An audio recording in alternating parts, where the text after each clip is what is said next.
आज सकाळ आपण मानक सबुठू बड़ खबर जहाँकि देश में लोक सरकार अनेक योजना आरंभ करछंती।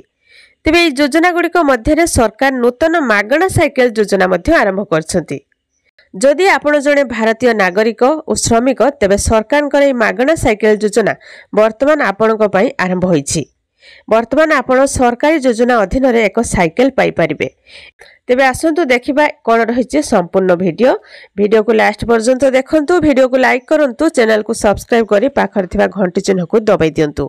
तेबे ई योजना रे सरकार साइकेल किंबा साइकेल बाबद को 3000 टंका जुगाई देउछंती। ए योजना रा लाभ उठाइबा को चाहुथिबा व्यक्ति विशेष ऑनलाइन ले आवेदन करि परिबे। एथिबाई आपण मानकु संपूर्ण मागणा रे साइकेल खंडिए पाई परिबे।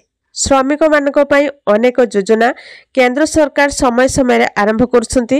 वर्तमान श्रमिक मानकर सेमानक समस्या पई एही योजना रे लाभ दिया जिवो। एथिरे देशर समस्त हिताधिकारी माने जे माने एनआरईजे अधीन रे श्रमिक भाव में कार्य करती किबा अन्यत्र श्रमिक भाव में कार्य करुथिबा ई श्रम कार्डधारी माने एही योजना पई योग्य और एही योजना रे आवेदन करी साइकेल पाई परिबे।